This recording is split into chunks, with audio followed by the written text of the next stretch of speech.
Let me first of all, however, begin by touching on the military situation in Ukraine itself. We're getting more news about the Russian campaign against Ukraine's transport and fuel infrastructure. It seems the entire train system in western Ukraine is at an essential standstill after Russian missile strikes on crucial component parts of Ukraine's railway network. And there is, of course, as I've discussed in previous programs, a gathering fuel crisis with cars and vehicles short of petrol, diesel across Ukraine, which is inevitably going to, at some point, bring about a standstill in deliveries to the Ukrainian military. Now, the Ukrainians, of course, are not sitting by idly whilst this situation deteriorates. They're trying to import oil and oil products from the European Union. We'll come to that in a moment. And, of course, they're trying desperately to protect their rail system, to try to find ways of repairing their railway stations, their railway system, though it's difficult to see how they can do so faster than the Russians can destroy it. So this is the pattern, the kind of logistical aspect of the war. It's taken the Russians some time to get round to doing this. But of course, we come back to the statements that the Russians were making at the outset of the war, that they would be targeting Ukraine's military infrastructure, not its civilian infrastructure. The fact that the Russians are attacking Ukraine's train network and its oil and fuel supply system is, in my opinion, consequent upon two things. Firstly, the fact that the Western powers have been trying to resupply Ukraine with military equipment. That obviously explains the targeting of the rail network. And secondly, of course, Ukraine's own strikes against various facilities on Russian territory, particularly in places like Belgorod and Kursk, even though I should say that in the overall scheme of things on the part of the Russian economy and military system, these Ukrainian attacks, unlike the Russian ones on Ukrainian facilities, are mere pinpricks.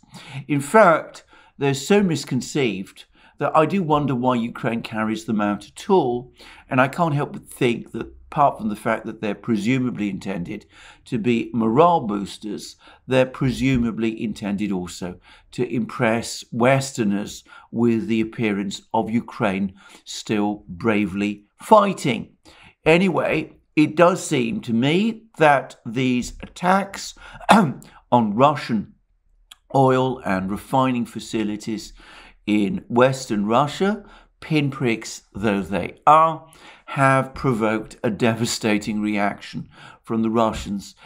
So often, as is so often the case in this war, actions are taken driven more by emotion and by the need to preserve face than by hard-headed calculations of what is sensible and what is wise. Now, as I said, the Ukrainians are trying desperately to find solutions to this. They're turning to the Western countries for supplies of oil and oil products. That's going to be, by the way, increasingly expensive for the EU and Western powers to do, given skyrocketing oil prices and given increasing fuel shortages within the European Union, though obviously these are nowhere near on the scale as those that Ukraine is facing. The European Union, of course, can easily afford to pay these extra costs, but with the transport network now coming under so much attack, one really does wonder how much of this these oil products, including as well as the arms products, will find their way through. Some of it will, much of it won't. And if we're talking about fuel products, obviously these take up space. They require large depots and storage spaces, which of course become attractive targets for Russian aviation and missile forces.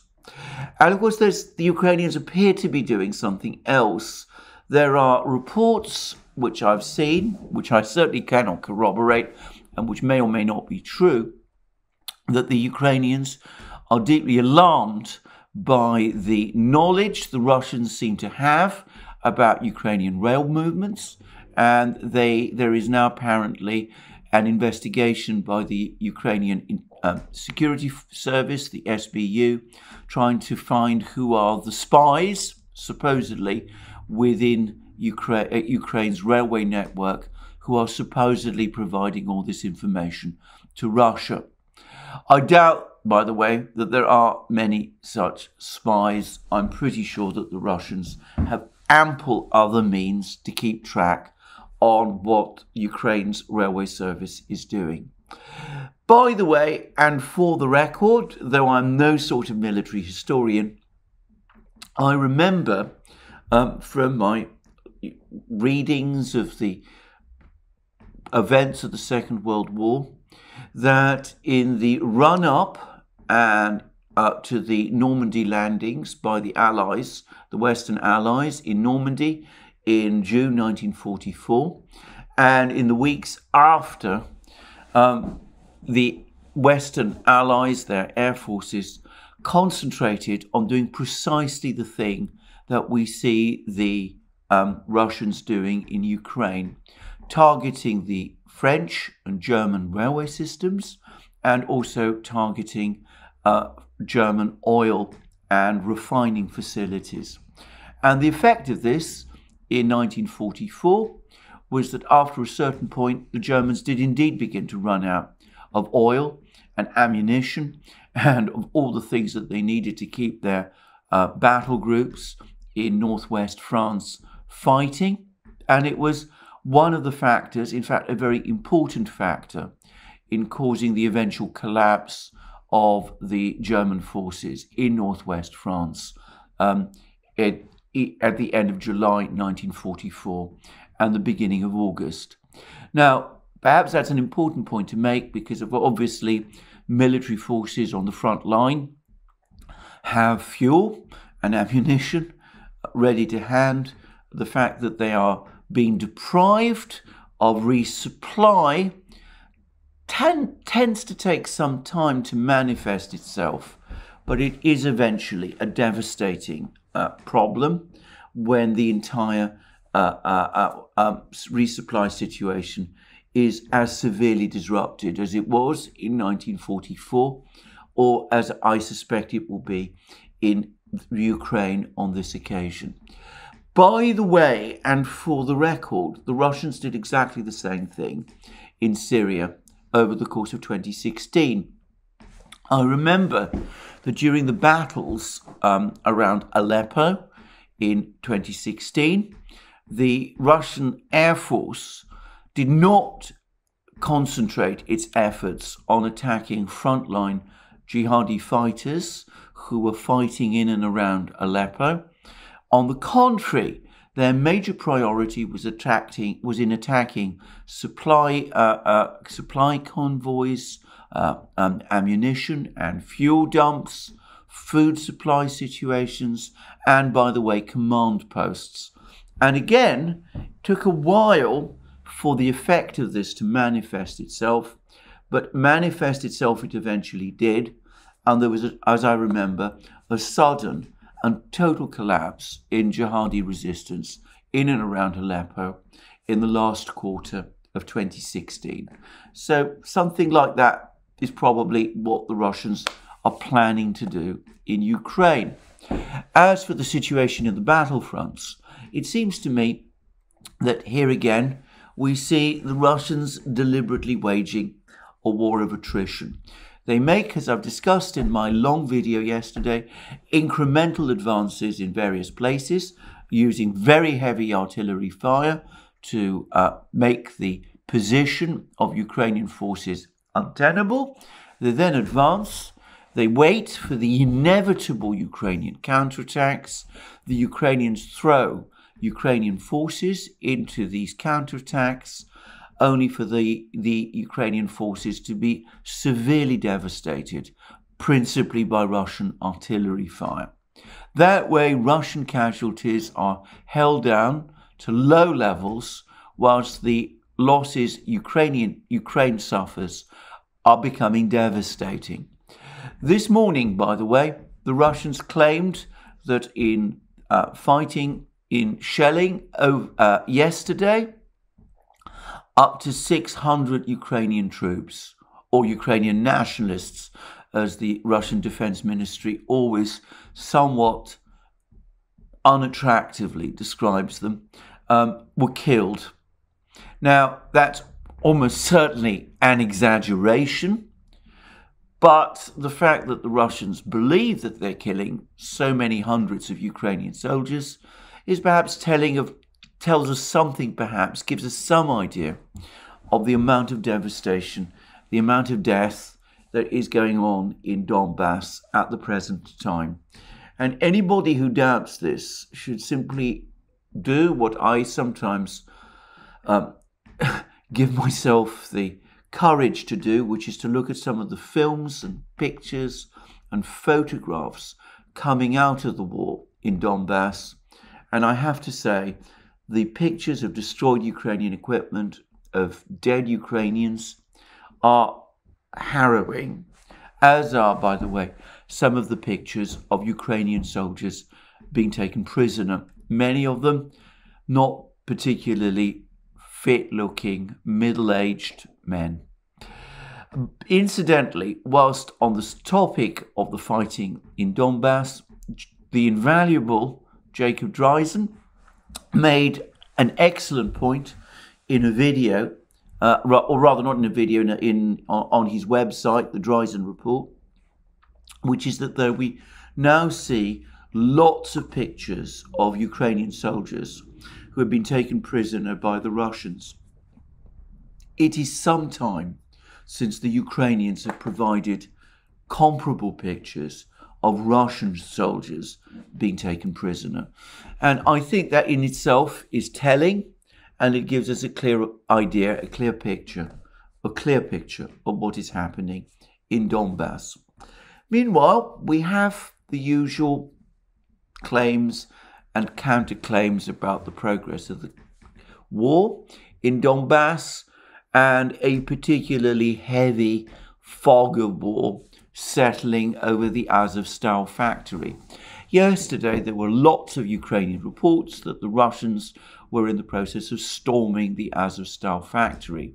The Russians immediately denied any such claim. They did say that their artillery was in operation and that some of their special forces troops were in parts of the factory, but they are still apparently, or so they say, adhering to President Putin's order that there should be no attempt to storm this factory.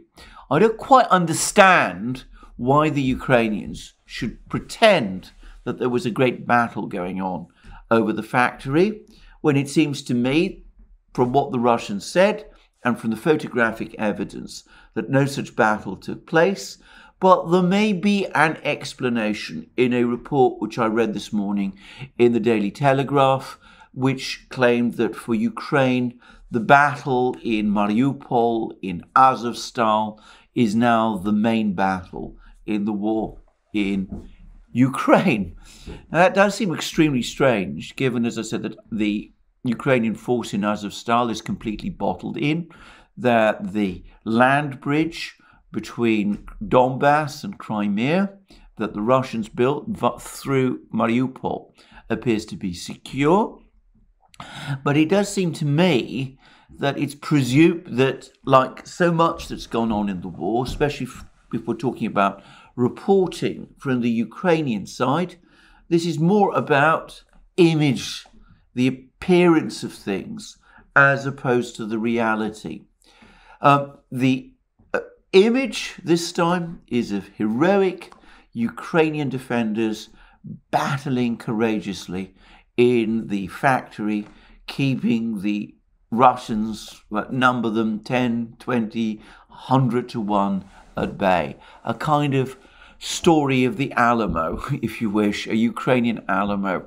It doesn't have any real connection to reality, but it's part of the myth-making, rather like the Ghost of Kiev and the incident on Snake Island and all sorts of other things that we've heard. And of course, it's now part of that narrative that we are seeing being created in and around the Azovstal factory. Now, I have one major concern about this. Now, I absolutely, by the way, accept that this kind of propaganda, because that's what it is, does have a place in war. I mean, it's not unusual for each side to try to claim heroism on the part of its soldiers, to talk up its own victories, downplay its defeats, and perhaps engage in a certain amount of fictional exaggeration. I think that the Ukrainians have gone extremely far, too far, in some of these stories. I mean, I think keeping up the fiction of this Ghost of Kiev fighter pilot who shot down 40 Russian fighter jets single-handed, well, I think that was absurd. And I think, frankly, that was an insult to people's intelligence. And it dismays me that so many people either fell or pretended to fall for the story. I still find it bizarre that Ukraine persists in preserving the legend of the heroic stand of its border guards on Snake Island when they appear to have surrendered almost immediately. But at least you could argue that those particular stories, the Ghost of Kiev, the heroic stand on Snake Island, well, they didn't cause anyone to die. The story of the heroic defense of Azovstal is another matter entirely, because it's becoming increasingly clear that Ukraine is not going to let these people do what they need to do, which is surrender. It's going to try to pressure them to keep on fighting to the last man and perhaps to the last civilian, if there are still civilians in the factory. I'll turn to that in a moment. And I really don't see the logic or point of that. That seems to me a heartless thing.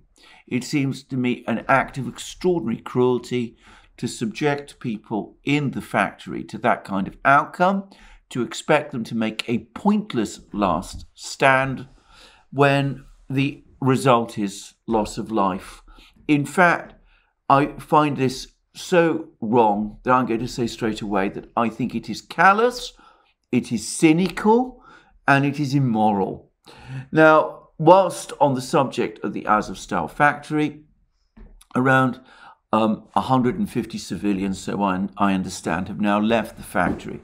That is significantly fewer than the 1,000 civilians that the Ukrainians at various times have claimed are actually in the factory.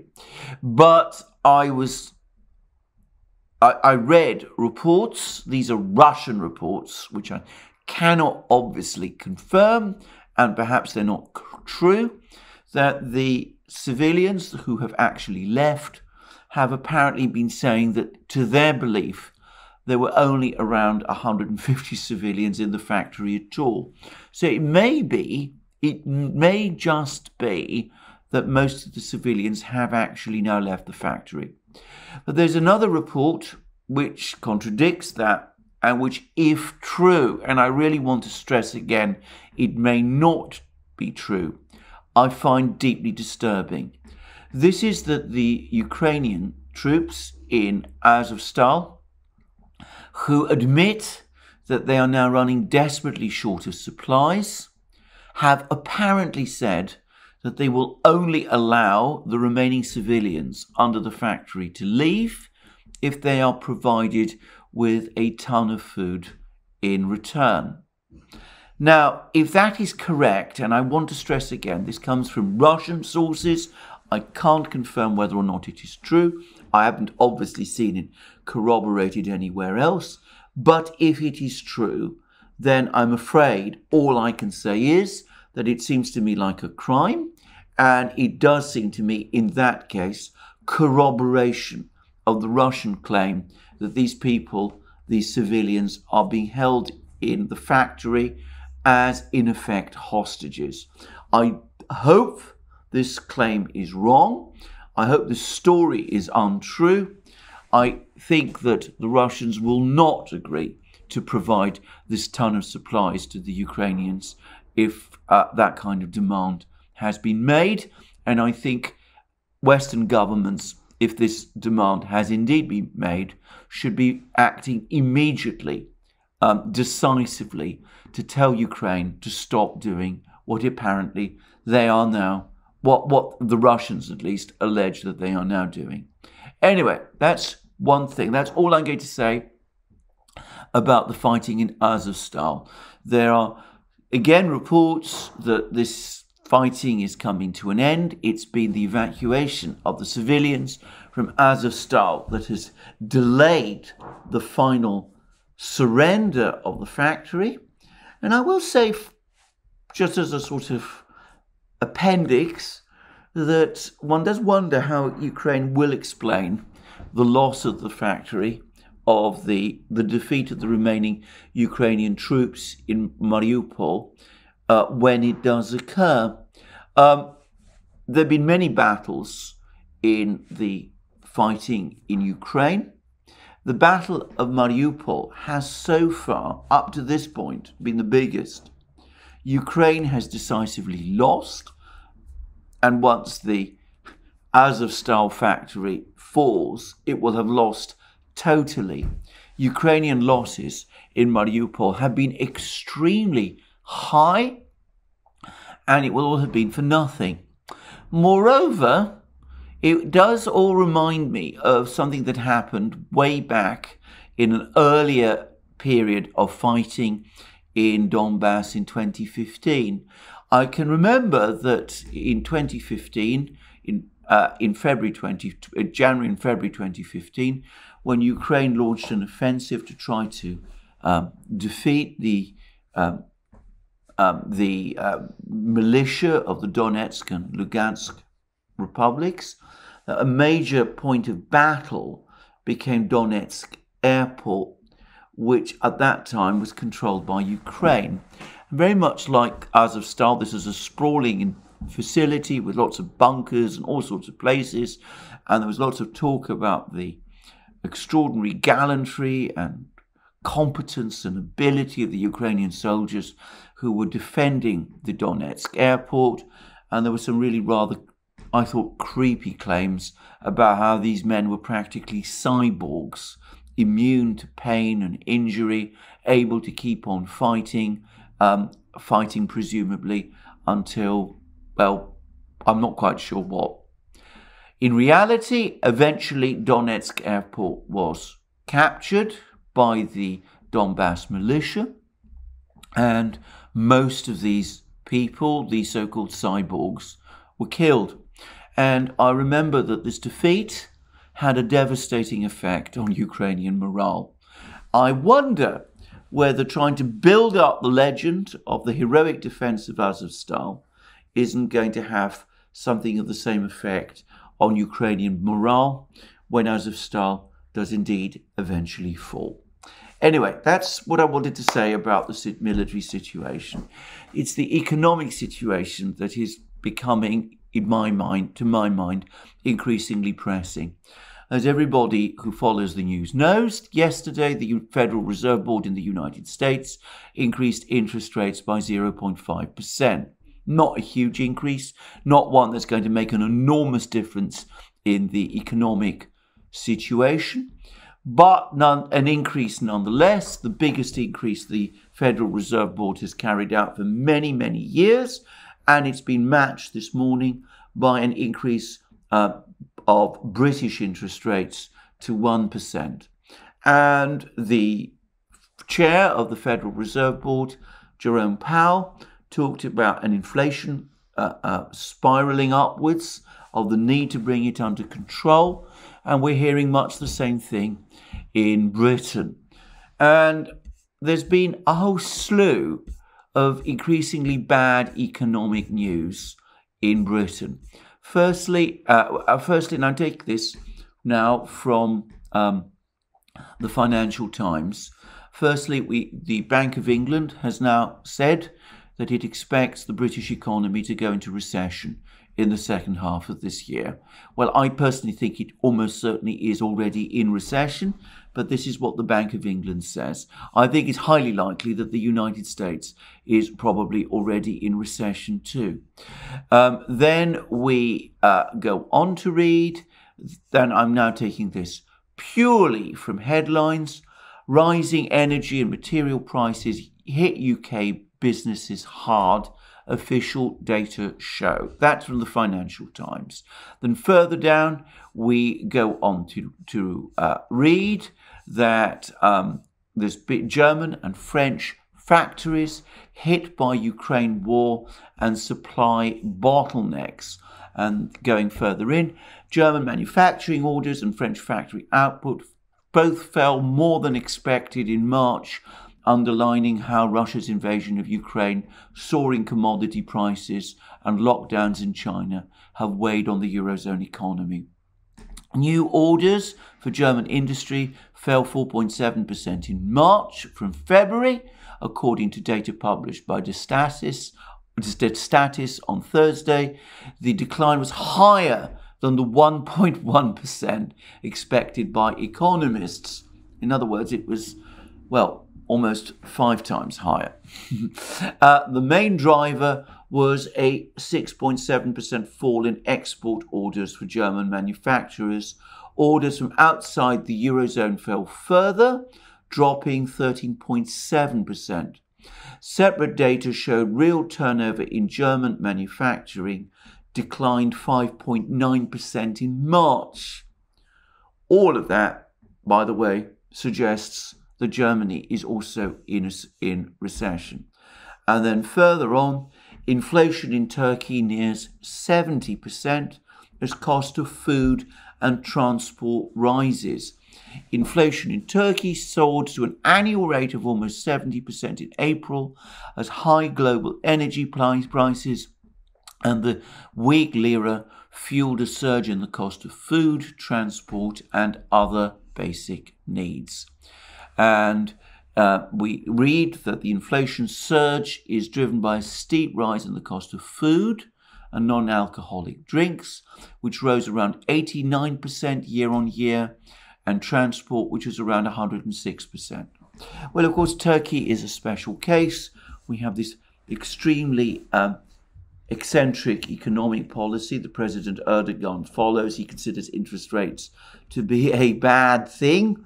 But nonetheless, and notwithstanding, there's no doubt that the inflation surge in Turkey is partly caused by the worldwide inflation, for which, to stress again, the Biden administration and the governments in the Eurozone and in Britain bear the greatest responsibility. So we see this happening all over the world, and we see there's been an interesting article on responsible statecraft. That's the website of the Quincy Institute, also talking about the devastating effect of the war on the situation in terms of food, energy costs right around the world, and the disastrous damage this is doing to living standards right across the world. And one feature of this rise in interest rates in the United States is that the dollar is becoming stronger. Not good news for the United States, by the way. It continues to experience surging import bills. The US trade deficit is at record levels. But it's interesting to see that every currency in the world is apparently falling against the dollar. The euro is falling against the dollar. The pound sterling is falling against the dollar. I'm not even going to talk about the Turkish lira, which is in a different state again. But one currency is continuing to strengthen against the dollar, and that is the ruble, which, as I am making this program, stands at 64.85 rubles to the US dollar. So the ruble continues to strengthen, even as the Russian central bank does the opposite of what central banks elsewhere are doing. In the United States, in the Eurozone, before long, not quite yet, but I think inevitably, in Britain, Western central banks are raising interest rates. In Russia, the central bank is cutting them. And just to reiterate again, though the headline inflation rate in Russia this year is likely to be around 20%, most of that price surge seems to have happened in February, March. The central bank, the Russian central bank, says that inflation over the next few months has steadied to around 10 to 12%, in which case it's not much greater, if it is greater at all, than inflation in the West. So, what do Western governments actually do in response to surging inflation, to recessions in the United States, in Britain, almost certainly in Germany, across the Eurozone, declines in living standards, all of those things? Well, they respond by trying to orchestrate a ban on Russian oil supplies. Now, the European Union is now trying to enforce an embargo on imports of Russian oil to the European Union. It's facing, I suspect, much stronger resistance than it's anticipated from some of the Central European states, from Hungary, from Slovakia, from the Czech Republic, from Bulgaria, from other countries. The extent to which these relatively small countries can hold out against the Commission, backed by the big powers, Germany, France, Italy, and Spain, is questionable. But anyway, for the moment, they seem to be resisting. They're pointing out that there is really no alternative either for them or for Europe to Russian oil. But as I said, that isn't stopping the Commission. The Commission is trying to do something even more further. It's trying to prevent Russia from selling oil at all, anywhere, by trying to strip Russian tankers, Russian oil supply facilities of insurance cover. Now, I'm going to say straight away that isn't going to work. Perhaps in 2014 or earlier, when the Russians didn't have an advanced insurance industry, it would have been very difficult for the Russians to continue to operate their tankers. But today, as I've discussed many times, the Russians, their financial system is far more sophisticated than it was 8 or 10 years ago. And the same is true of the financial systems of other countries, of China, of India, of all of these countries. And there's been a long article also in the Financial Times querying whether this idea of withdrawing insurance cover can succeed, and also essentially admitting that the Russian economy will be able to weather the effect of any refusal by the EU to accept Russian oil. But let's put that aside. Let's ask ourselves a question. What would happen if this policy succeeded?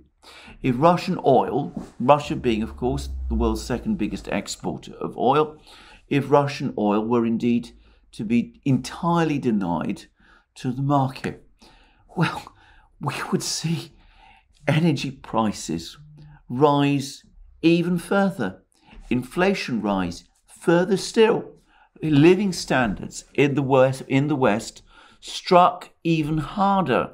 And of course, I'm not even going to discuss what this would do to countries like Turkey, to the entire global South. And yet that seems to be what the Commission wants to do. Whether, by the way, they've discussed this with the British, I have no idea.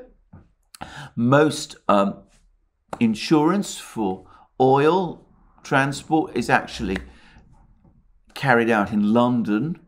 And of course, so far as I'm aware, London is no longer a part of the Eurozone. But Anyway, let's assume that, this particular problem doesn't actually exist. But as I said, this is such an extraordinary proposal, such a ludicrous proposal. It can't succeed, which is probably just as well, because the effects of it doing so are so off the scale that one wonders, as I said, one really does wonder about the rationality of the people who are coming up with these ideas. But there it is. They are so fixated now on this war of economic attrition with Russia that they are prepared to inflict ever greater damage on Western living standards, on Western economies, not to mention on people around the world, in the global south, wherever. And they're prepared to act heedless of all of those considerations as they pursue this fixation to punish the Russians. It's, to my mind, a classic example of the danger of obsession, of the extent to which obsession carries a very serious risk of causing the most terrible consequences to those who are under its spell. And whilst I'm talking about these things, well, Prime Minister Boris Johnson has come along and said, that Britain is fine with high inflation. We can presumably cope with it. And he said this in a speech today, even as Britain is suffering the biggest decline in living standards since records began. And paradoxically, he's saying it on the same day that we have local elections here in Britain. I am going to add one final and very last point. Even if this crazy idea of stopping the Russians from exporting oil were to succeed, and it won't, it still wouldn't have the effects the Europeans expect. This whole assumption that the Russian economy depends on oil exports and gas exports is fundamentally wrong.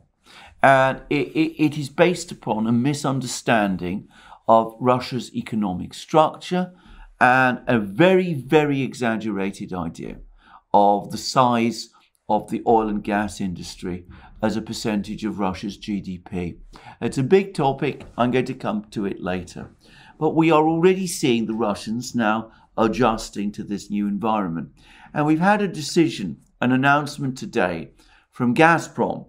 And Gazprom has said that it is actually now going to divert half the gas that had originally been allocated for use for the Nord Stream 2 pipeline to developing the gas supply infrastructure in northwest Russia.